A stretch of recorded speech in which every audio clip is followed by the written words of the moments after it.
Di Asia Tenggara, kekuatan udara selalu menjadi barometer perubahan zaman. Negara yang memiliki kemampuan untuk menguasai langit, pada akhirnya akan memiliki posisi yang lebih kuat dalam diplomasi, geopolitik, maupun keamanan nasional. Selama bertahun-tahun, Indonesia dan Malaysia sering disejajarkan sebagai dua pemain regional yang berada pada level relatif setara. Kedua negara memiliki sejarah modernisasi yang maju mundur, memiliki aset yang kadang lebih baik, kadang lebih buruk dari satu sama lain. Ada masa ketika Malaysia berada sedikit di depan, dan ada masa ketika Indonesia tertinggal. Hubungan itu seperti dua pelari yang kadang saling susul di tikungan. Namun dalam satu dasawarsa terakhir, garis itu mulai berubah. Lintasan yang dulu sejajar mulai melebar. Malaysia yang dulu pernah melesat kini seperti berlari di tempat, sementara Indonesia perlahan tapi pasti mulai memanaskan mesin dan bergerak ke arah yang benar-benar berbeda. Ironi terbesar yang tampak hari ini adalah ketika Indonesia memperbarui armada dengan pesawat generasi terbaru, sementara Malaysia sibuk mengejar peluang membeli pesawat bekas. Kontras ini tajam, gamblang, dan sulit untuk dibantah. Krisis yang dialami Malaysia bukan sesuatu yang tiba-tiba muncul dalam 2 atau 3 tahun terakhir. Ia adalah akumulasi panjang dari satu dekade stagnasi. Masalah pertama muncul ketika Mi-29N mereka akhirnya dipensiunkan. Pesawat itu memang sudah tua dan mahal dirawat, jadi keputusannya wajar. Namun yang tidak wajar adalah ketiadaan pengganti. Ketika pesawat tempur utama berhenti beroperasi, sebuah negara seharusnya sudah memiliki platform baru yang siap masuk. Tetapi bagi Malaysia, program MRCA yang seharusnya menjadi tulang punggung baru justru terus tertunda, terombang-ambing, dan diperlakukan seperti proyek yang dapat ditunggu tanpa konsekuensi. Masalah kedua datang dari Su-30 MKM. Ketika pertama dibeli, pesawat ini sebenarnya salah satu yang paling canggih di kawasan, namun keunggulan di atas kertas tidak berarti apa-apa jika readiness di dunia nyata rendah. Bertahun-tahun Su-30 MKM tidak pernah mencapai kesiapan tinggi. Ada masalah logistik, isu pasokan suku cadang Rusia, dan biaya servis yang berat. Hasilnya, tidak semua pesawat bisa terbang kapanpun dibutuhkan. Dalam dunia pertahanan, readiness adalah kehidupan. Pesawat yang tidak bisa terbang pada saat darurat bukanlah kemampuan, melainkan beban. Di sisi lain, Hornet FA-18D Malaysia juga semakin menua. Pesawat ini tangguh dan performanya tidak perlu diragukan. Namun usia pesawat tidak bisa berbohong. Teknologi avionik, radar, sistem peperangan elektronik, semuanya jauh tertinggal dari standar generasi terbaru. Di saat negara-negara lain mulai memasuki era radar AESA, kemampuan BVR modern, dan sistem ECM generasi mutakhir, Malaysia justru harus memaksimalkan aset yang sudah melewati masa emasnya. Ketika rumor pembelian Hornet bekas dari Kuwait muncul, sebagian masyarakat Malaysia melihatnya sebagai harapan terakhir untuk menutup kekosongan armada. Namun reaksi publik justru mengejutkan. Masyarakat mempertanyakan kenapa negara mereka kembali mempertimbangkan pesawat bekas. Kenapa tidak membeli pesawat baru? Apakah Malaysia tidak lagi mampu? Tekanan politik itu begitu keras sehingga rencana pembelian dibatalkan. Namun beberapa bulan kemudian, situasi berputar arah. Seorang jenderal Malaysia, Datuk Sri Haji Muhammad Nuraslan bin Aris, terbang langsung ke pangkalan udara Al-Jaber di Kuwait untuk meninjau pesawat bekas itu secara langsung. Kunjungan ini bagi yang mengerti dunia pertahanan, bukan sekadar diplomasi. Ini adalah tanda bahwa Malaysia tidak benar-benar punya banyak pilihan. Kehabisan pesawat tempur yang modern membuat mereka harus kembali mempertimbangkan opsi yang sebenarnya sudah ditolak publik. Kunjungan itu seperti pengakuan tidak langsung bahwa Malaysia tidak punya reset button. Mereka tidak punya waktu untuk memulai program besar dari nol dan menunggu belasan tahun. Yang dimiliki hanyalah opsi paling sederhana, yaitu memperpanjang umur aset lama meskipun itu bukan pilihan ideal. Sementara Malaysia menghadapi kebuntuan seperti itu, Indonesia justru melakukan sesuatu yang sangat kontras. Dari posisi yang dulu tertinggal, Indonesia memilih untuk mencabut akar stagnasi dan berlari jauh ke depan. Modernisasi yang terjadi di Indonesia bukan modernisasi kosmetik, bukan pula pembelian acak yang hanya mengikuti tren. Negara ini mulai menyusun kembali arsitektur pertahanannya dengan pola pikir jangka panjang.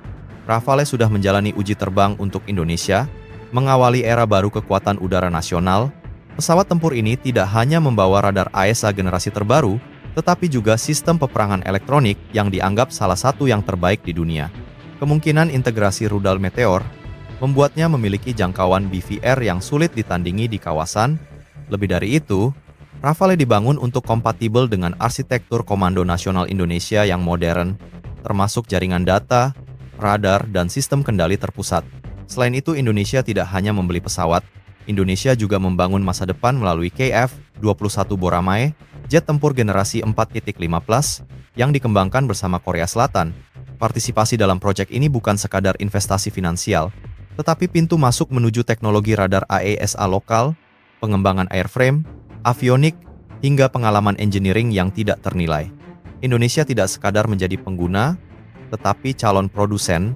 Di laut, 2 kapal modern, PPA Brawijaya dan Prabu Siliwangi, meluncur membawa era baru armada permukaan. Di darat, rudal balistik Han memperkenalkan dimensi deterrence yang belum pernah dimiliki Indonesia sebelumnya. Satuan radar dan rudal jarak jauh diperluas. Program UAV militer, baik lokal maupun kerjasama luar negeri, masuk fase operasional. Dan sesuatu yang paling penting, yaitu pembentukan Kopsutnas, menyatukan seluruh lapisan pertahanan udara, komando BVR, sensor darat, udara, dan satelit dalam satu payung terpadu. Untuk pertama kalinya, Indonesia memiliki fondasi pertahanan berlapis yang dirancang bukan untuk 5 tahun, tetapi untuk puluhan tahun ke depan.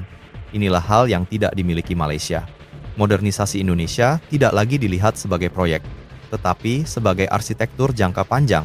Negara ini sadar bahwa perang masa depan tidak hanya ditentukan oleh jumlah pesawat, tetapi oleh ekosistem yang saling terhubung. Radar, UAV, komando satelit, sistem perang elektronik, hingga organisasi struktur komando. Kontras antara kedua negara semakin jelas. Malaysia fokus mencari pesawat bekas sebagai solusi darurat, sedangkan Indonesia fokus memperkuat generasi terbaru sebagai fondasi strategis. Malaysia masih bingung menentukan roadmap, sementara Indonesia sudah mengamankan 2 platform strategis paling besar, Rafale dan KF-21. Malaysia ditarik mundur oleh politik internal yang mudah berganti arah, sementara Indonesia mulai membangun industri pertahanan yang mencakup radar, UAV, MRO, hingga integrasi komando. Jika dilihat dari sudut pandang kemampuan udara, situasinya semakin terasa. Jika Malaysia jadi mengambil FA-18 bekas Kuwait, kemampuan mereka hanya akan bertahan di status quo. Su-30 MKM tetap menjadi tulang punggung, namun dengan readiness yang tidak ideal. Hornet bekas era Gulf War tetap harus memikul tugas berat. Dan tanpa pesawat generasi baru, modernisasi tetap tertunda, entah sampai kapan. Sementara itu Indonesia, hanya dengan kedatangan Rafale saja, lanskap kekuatan udara ASEAN sudah berubah. Rafale Indonesia membawa radar AESA terbaru, sistem peperangan elektronik yang mampu menipu, mengelabui, atau memblokir musuh, serta potensi penggunaan rudal Meteor yang menjadi game changer dalam pertempuran jarak jauh. Ditambah dengan integrasi data link yang tersambung ke Kopsutnas, Indonesia bukan hanya memperbarui pesawat tetapi naik kelas. Malaysia tahu, mereka tidak bisa menyeimbangkan situasi ini dalam kondisi sekarang. Ini bukan soal siapa kuat atau lemah, tetapi siapa yang bergerak dan siapa yang terpaku. Saat Indonesia naik level, Malaysia sibuk mencari cara untuk mempertahankan level yang sama, atau setidaknya agar tidak semakin tertinggal. Dampaknya terhadap Malaysia mulai terasa. Yang pertama adalah semakin lebarnya gap teknologi. Indonesia kini bergerak menuju kategori pembangun kekuatan udara modern, sedangkan Malaysia stagnan, bahkan terperangkap dalam aset lama yang makin mahal dirawat. Dampak kedua adalah menurunnya faktor deterrence di wilayah Sabah dan Sarawak, terutama ketika tidak ada armada modern yang mampu memberikan respons cepat jika terjadi insiden. Dampak ketiga adalah tekanan geopolitik yang semakin besar. Saat Indonesia melesat, Singapura tetap stabil, dan Vietnam agresif memodernisasi, Malaysia justru perlahan mengecil sebagai middle power. Inilah realita hari ini. Dan Malaysia sedang bergerak ke arah yang paling mereka khawatirkan selama bertahun-tahun. Tertinggal oleh negara yang dulu mereka anggap kompetitor setara. Namun pelajaran terbesar sebenarnya datang dari sejarah. Indonesia pernah berada di posisi Malaysia. Indonesia pernah mengalami masa ketika modernisasi lambat, ketika aset tua dipertahankan, karena tidak ada anggaran atau visi jangka panjang. Indonesia pernah merasakan ketakutan tertinggal jauh dari tetangga. Tetapi Indonesia memilih untuk belajar dari masa lalu. Indonesia mengambil kesimpulan bahwa pertahanan bukanlah pilihan yang bisa ditunda. Pertahanan adalah harga diri bangsa dan jaminan masa depan. Perbedaan antara Indonesia dan Malaysia tidak hanya terlihat pada jenis pesawat atau jumlah armada, tetapi pada cara pandang. Indonesia melihat kekuatan udara sebagai ekosistem yang saling mendukung, radar yang terintegrasi, rudal permukaan ke udara yang modern, komando satelit, UAV Male, battle management system yang menyatukan semuanya, hingga struktur komando modern seperti Kopsudnas. Malaysia belum memulai transisi itu, dan jika mereka tidak bergerak sekarang, jurang itu akan semakin sulit ditutup. Dunia berputar, dan perubahan itu tidak bisa dihentikan. Ada masa ketika Malaysia berada di atas, dan Indonesia berada di bawah. Tetapi masa itu telah berakhir.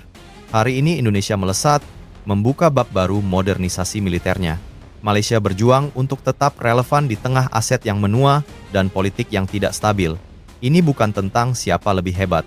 Ini tentang siapa yang berani belajar dari masa lalu, dan siapa yang terjebak mengulangi kesalahan yang sama. Dalam dunia pertahanan, hanya ada dua pilihan yang nyata, mengejar atau tertinggal selamanya. Terima kasih telah mengikuti narasi ini. Jika ada bagian yang menurut Anda perlu koreksi atau tambahan, saya siap memperbaikinya.